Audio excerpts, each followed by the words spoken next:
The greatest adventure is what lies ahead. Today and tomorrow are yet to be said. Hello everyone, this is No One of Consequence, back again with a new video.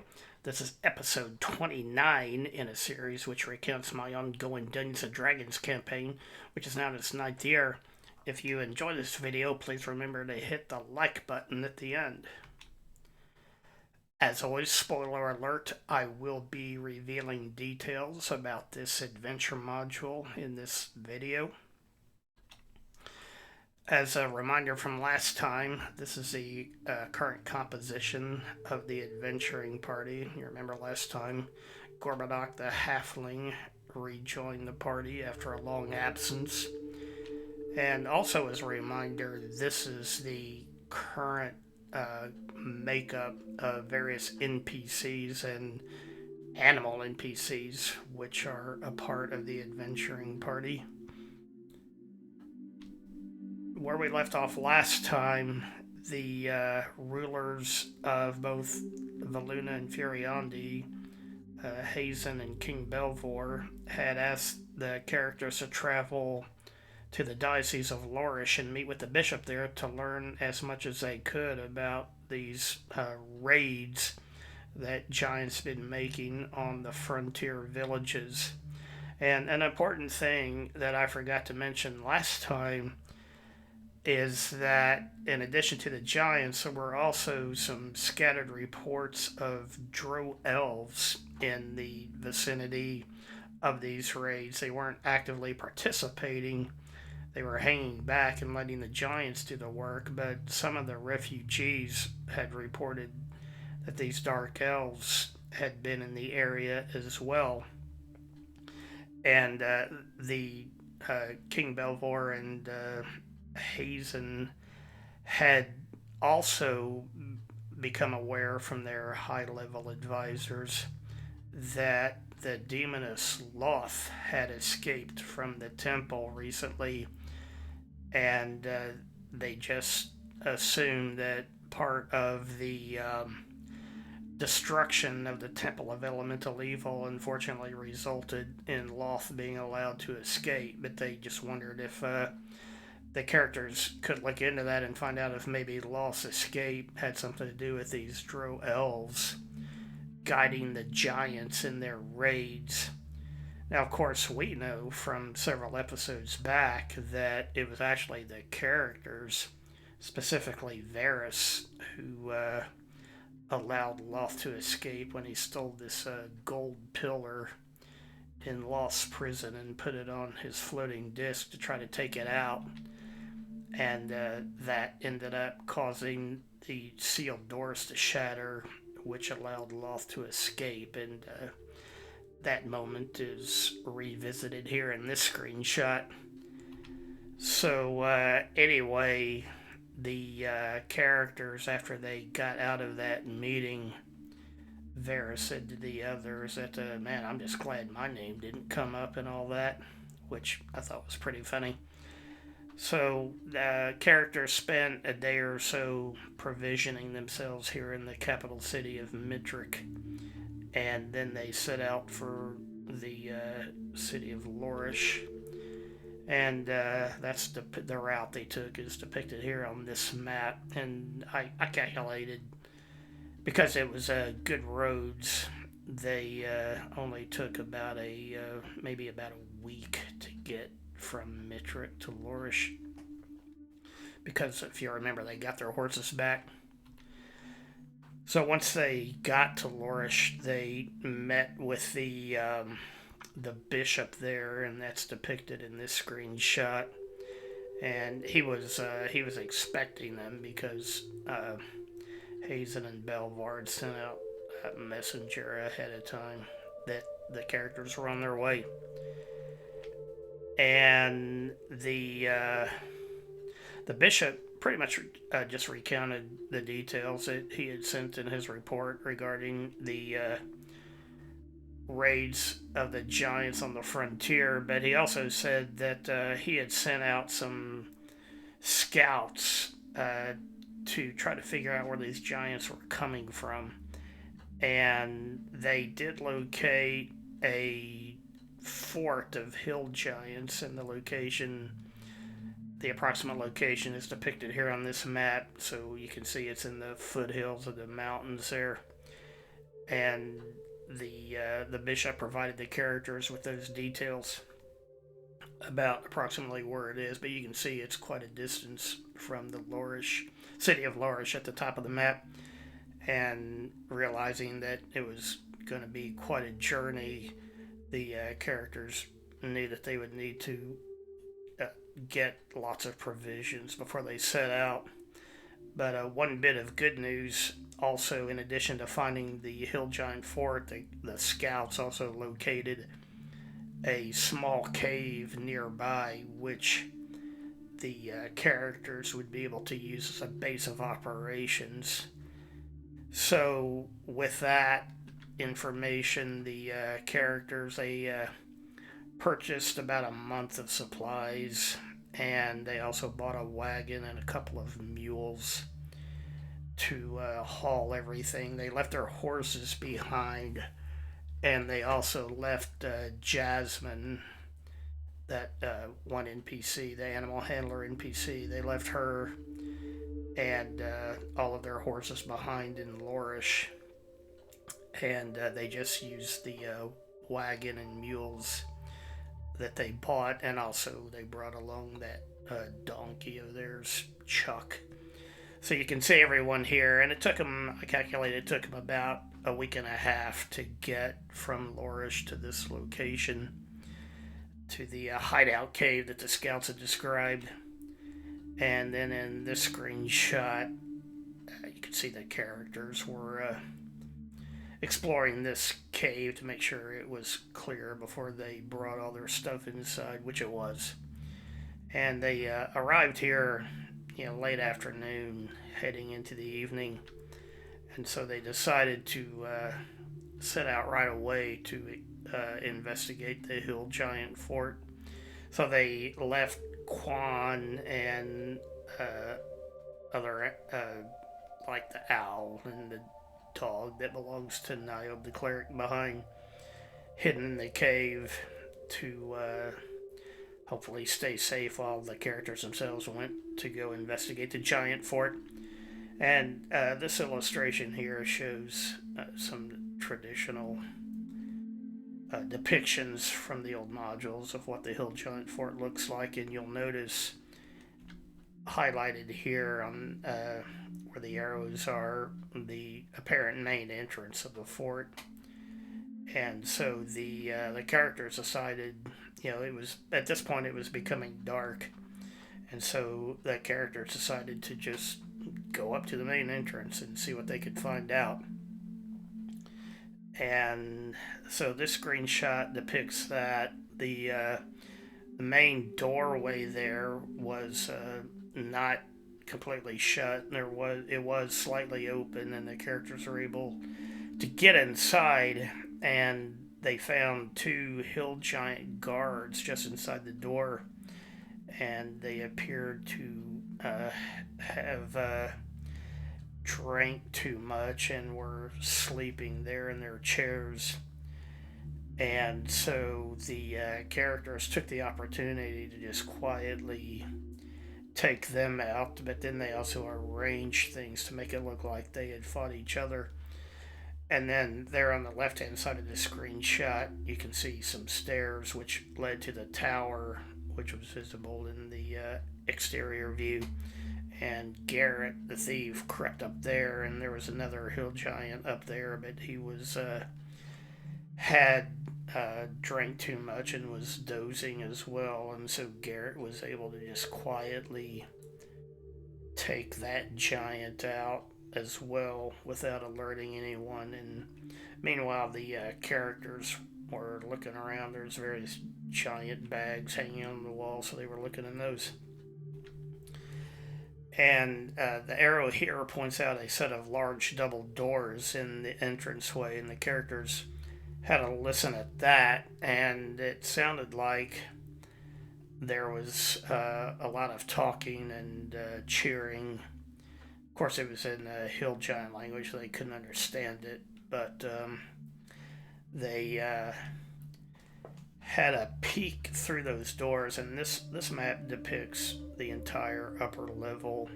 I'm just using it for illustration purposes. The arrow here points out the doors, the entranceway, and then the double doors that the characters first listened at and then peeked through. And as you can see here, it's the Great Hall of the Hill Giant Fort, and it seemed like, well, it looked like pretty much the entire population of hill giants were assembled in here. And at the very back of the room, or at the head of the room, was what was clearly the hill giant chieftain himself, and he was making some kind of speech, which the other giants were cheering at various points. And then it seemed like he announced the opening of festivities.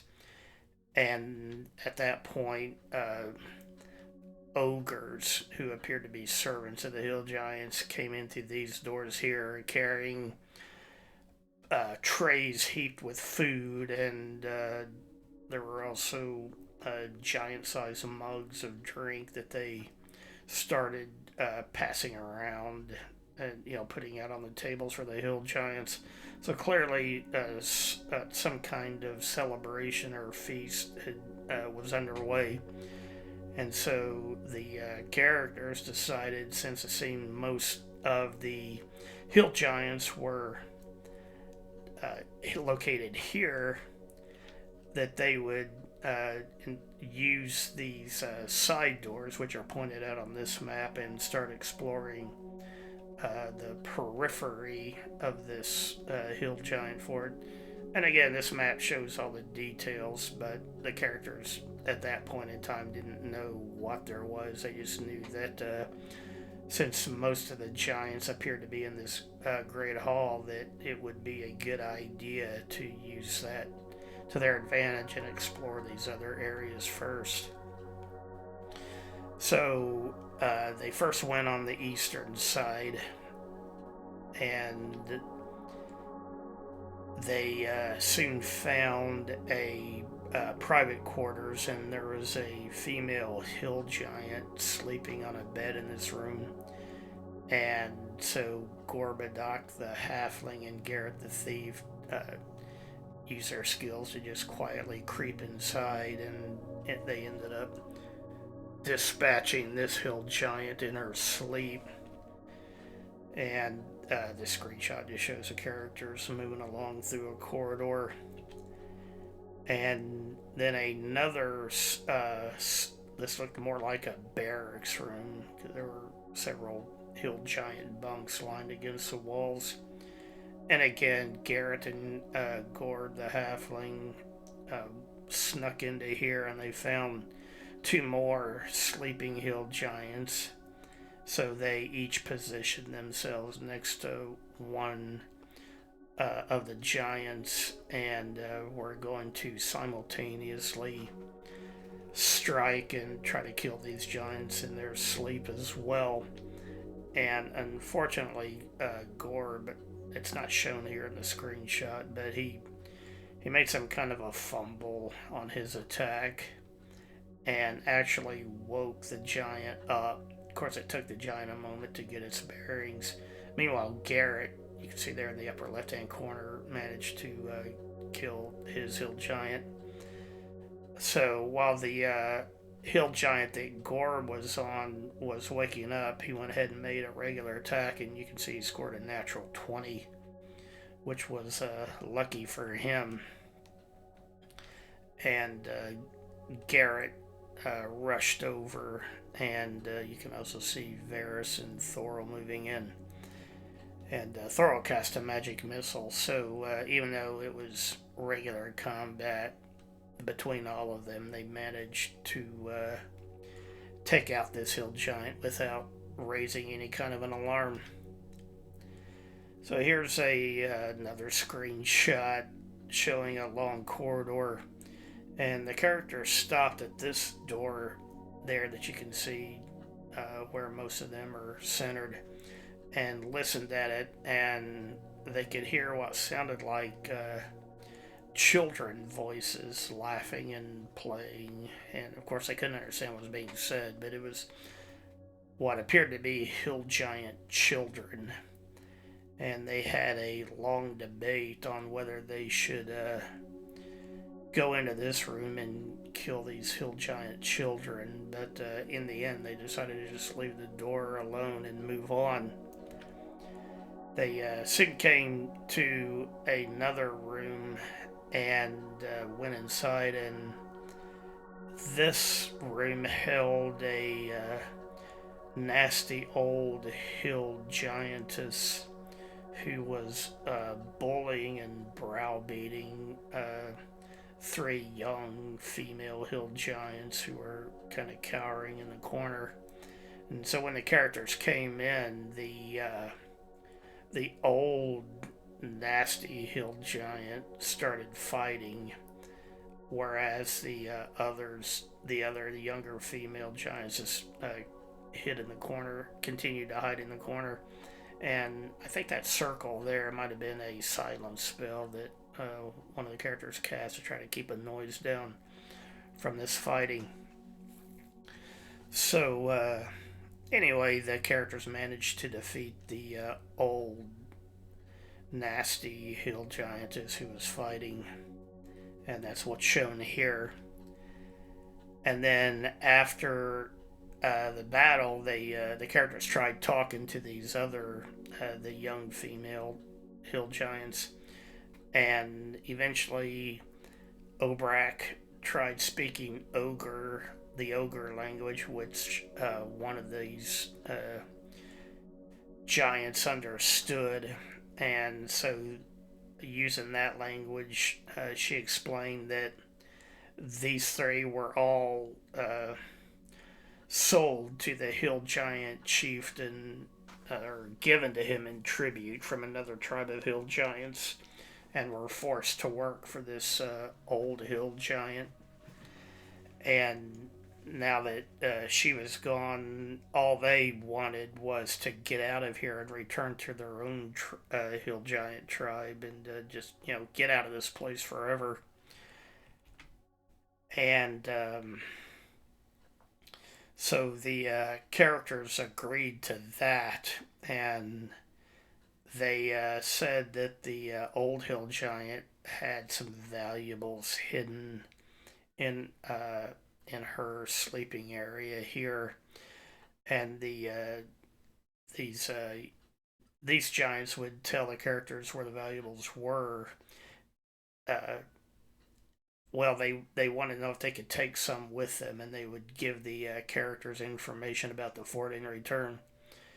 And the characters had a long debate about what to do, and they finally said no, but what they would do is escort these giants outside and make sure they leave, and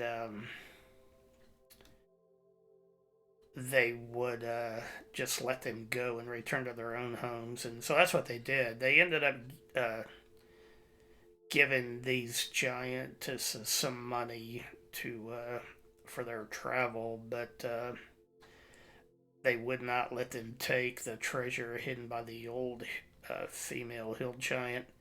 So after these giants were gone, the characters returned to this room and ransacked the place and found the valuables of the old hill giant hidden in the mattress. So they took all that. Now, one thing that the characters did learn from those hill giants is that directly east from where they were currently located was the personal quarters of the hill giant chieftain himself. And they also confirmed that that great hall that the characters found, most of the giants were currently in there. They were having a feast to celebrate their recent victories and their attacks on the humans. And so they expected that most of the population of the fort would be tied up in there for probably several hours to come, feasting and celebrating. So the characters did go down and listen to those double doors on the far western, on the far left hand side of this screenshot, and they could tell from the sounds that those double doors led to the feasting hall, so they didn't want to go in there, and instead they went to the double doors in the upper right hand corner of this screenshot. And they found what appeared to be just like the other John said, the private quarters of the hill giant chieftain, but nothing really of value is found in here. So they went and opened a set of double doors at the south end of this room and were immediately attacked by a huge bear, which, as soon as the characters opened the door, it came crashing through and sent Obrak flying. And so a battle broke out, and the characters had really good rolls, and I did not roll very well, and so the bear was soon defeated, and the characters dragged the bear's carcass into the room and shut the doors behind them.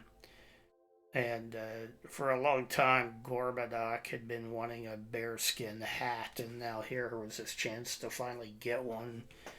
So he began carving away at this bear to get the parts that he wanted, and meanwhile, the other characters were searching the room, but the only thing they found was a pouch of gems hidden in the chieftain's mattress.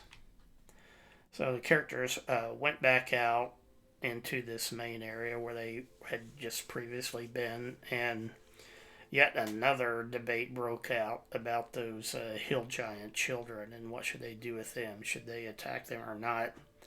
And once again, they decided to just leave them alone, and instead they returned to the entrance foyer and this time explore the door on the far western side there in the upper left hand corner where you can see Garrett.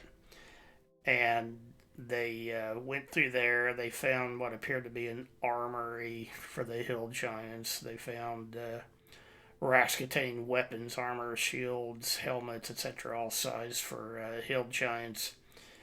And there was another set of double doors there. You can see where Obrak and Varys and Aramis are.